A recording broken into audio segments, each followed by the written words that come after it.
actually believe him when he said he liked that first hit. You want to get your feet wet? You want to see what it's like in the league and all that? Like, you wouldn't make it in professional football. Well, Tua Tagovailoa looks like he will. I was very impressed with the start. Why? Let's forget about can you be accurate and all this kind of stuff. We expect Tua to be an accurate quarterback. After a long time since playing in a football game, coming off of surgery, in your first NFL action against, you could argue, the greatest defensive player of all time, because he's in the argument. I like Lawrence Taylor, Deion Sanders, J.J. Watt. Aaron Donald is in the conversation. Reggie White, Bruce Smith. Aaron Donald will be remembered alongside those guys, and he's in his prime. And Stephen A., you and others were like, why would you start this kid coming off a surgery when you have, like, can he stay healthy kind of issues? Undersized quarterback against Aaron freaking Donald. And on the first play of the game, Donald comes up the middle. Tua gets body slammed and strip sack. How does he respond? He throws a strike to Devontae Parker with no separation. You saw it all over SportsCenter today, right? The littlest separation in the NFL since forever. A bullet strike pass. Now, he winds up with 1 touchdown, no interceptions, under 100 yards. I get that because, look, he hadn't played in a long time. He overthrew some receivers early on. I get it. And then it wasn't the kind of offense where he really needed to show off afterward. But could he game manage? Could he ride a good defense to a win against a good team? Guys, more than any X's and O's stuff, why start him against Aaron Donald? Because you want to see how he responds. And it couldn't have worked out any better. First play, he gets done like that.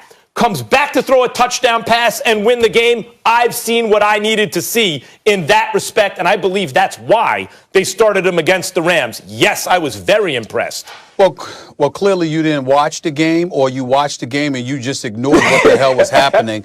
What the hell was happening with the Los Angeles Rams? Max Kellerman, that might have been one of the most awful games Jared Goff ever played.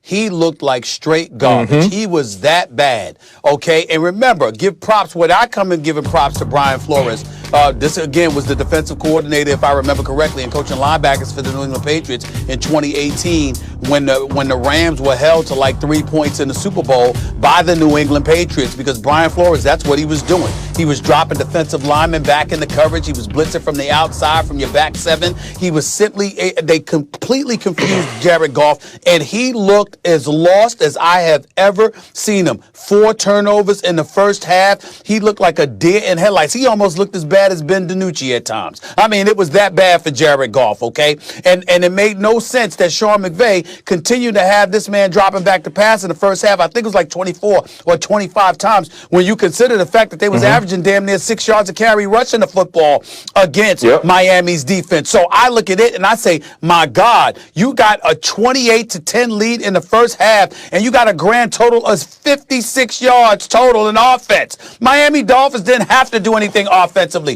They scored on defense. They scored on their special teams. Obviously, Tua threw a touchdown pass and deserves some credit for that. He fumbled when Donald and Brockers just collapsed on him in his first pass attempt. But other than that, okay, he didn't make any other turnovers. In the end, what it comes down to is he hasn't shown us much. And I'll tell you this, fair or unfair, Max, we're going to judge him according to what we see from Justin Herbert too, because there was so much noise and coming into the draft. There was but I'm just saying, but Joe Burrow's number 1 overall, you know, and we understand that. Even though if Tua had never gotten hurt, he might have been that guy. But we look at Joe Burrow, he's number 1 overall. But Justin Herbert was there for the Miami Dolphins to take, if I remember correctly. And guess what? They wanted to win. So I'm looking at it from the standpoint that when we see Justin Herbert fling this football the way that he's flung, and that's a different subject for another day, Ryan, because I got to tell you, I'm getting scared for Anthony Lynn. You can't have a quarterback looking the way that he's looking, and you have leads, and you keep losing those leads, and you're going to keep your job as that head coach. I'm getting very worried for Anthony Lynn. But I will tell you this. Tua is going to be judged because he's going to be compared to Herbert. Make no mistake about it. He didn't look that impressive to me. It's his first game. I'm not overreacting by any stretch of the imagination. I personally would have preferred to see Ryan Fitzpatrick still in there because of the way that he's been playing and the way Brian Flores has that defense playing. But the truth of the matter is, Tua did not look impressive at all. There was nothing good to take away from Tua in that performance. Nothing to excoriate him for, but there was nothing to brag about either. I'm sorry. I agree with that. You can't right now say Tua can't do it, though. You can't make that statement that Tua Tagovailoa isn't better than Justin Herbert. But I can tell you 100%, I wasn't impressed at all. Not even a little bit. And, the throw you're talking about, Max, it was a zero coverage. He fitted in there right in front of David Long. There was no Jalen Ramsey to play yesterday. But he missed a quick wide receiver screen, was inaccurate. There was a deep ball to Gesicki. That was a good throw. Darius Williams pulls it out. But Tua Tagovailoa didn't do anything yesterday like we saw in the first opportunities of seeing Justin Herbert and Joe Burrow. Like, I still remember that first week against the Chargers, watching Joe Burrow drive his team down to what we thought was the winning touchdown, but it's called off with an OPI on A.J. Green. Or I remember Justin Herbert getting thrust into starting because of an unfortunate incident with Tyrod Taylor and him going toe-to-toe, face-to-face with Patrick Mahomes, the reigning Super Bowl MVP, and who many, and myself included, feels the best quarterback playing football. We didn't get to see that, and maybe it's because they didn't need it. Right, you have to give Brian Flores credit. Brian Flores took a team that we all believed was tanking to get the quarterback that they are starting now and lost the first 7 games. He replaced Josh Rosen. He went with Ryan Fitzpatrick, and they found ways to win games up until beating New England on their own turf. So I'm going to trust that he's doing the right thing, that he's seen enough from Tua Tagovailoa to know that they can win. Because when I look at this team, if the quarterback plays well, this team could win the AFC East. When you look at what Josh Boyer is doing on defense, the defensive coordinator. And when you look at what Brian Flores is doing as he's delegating and diagnosing and drawing up plans to shut down Jared Goff, you say, okay, this defense has it. One of the top defenses in the NFL. They can win a playoff game today. And then you hear the story that they're playing Tua Tagovailoa, and this is a report, because they have the Houston Texans first-round pick, and that pick could be extremely high. So they need to know what Tua Tagovailoa is going into next draft. That I don't like. I have been asking to see him all season. Give him a small group of plays and packages like we see with Jalen Hurts. Let's move him along and see what happens in game time.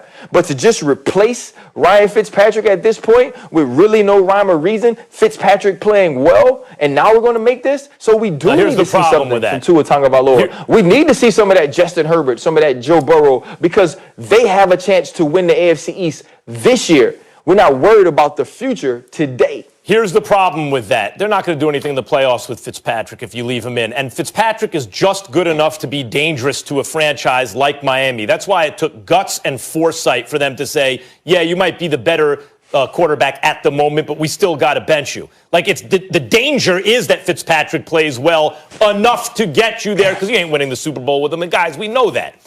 And again, you guys are judging him X's and O's. Even look at Herbert, who's been outstanding. He's showing you why 2 years ago people were saying, hey, should teams tank for Herbert, right? And Joe Burrow, who's also been eye-opening. Like, boy, these guys can play, right? Tua hasn't played in a long time. Tua's coming off of hip surgery. It's a completely different situation. Yes, Stephen A., you're absolutely right. He will be compared to those guys, both Burrow and especially Herbert, maybe because he could have been had a little bit later on. But this is his first NFL action and first football action in forever. You've got to give him 3 or 4 games to get it. Hold on, Ryan. But how are you impressed, though? Hold on. Because the number one thing that I wanted to see, and I think it's the reason they started him against the Rams, was how would he respond to it? When you get done like that. Do you remember the first time you saw him, Max? What's that? The first time we saw Tua Tagovailoa, he replaces Jalen Hurts. He throws an interception in the second half of the Georgia-Alabama National Championship.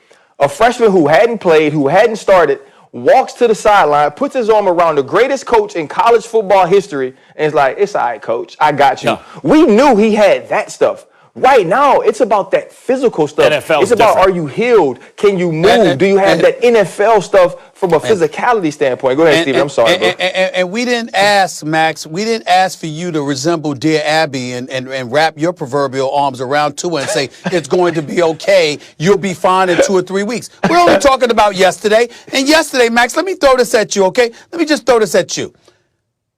You got the Rams, they had 31 first downs. Miami, 8. The Rams had 131 yards rushing. Miami, 55. The Rams had 471 yards total. The Dolphins had 145. 340 net passing yards. The Rams had 90. You can make a legitimate argument that yesterday, all right, no big deal. Next week, the week after, that'll be fine. But yesterday's game, the offense for the Miami Dolphins literally did nothing.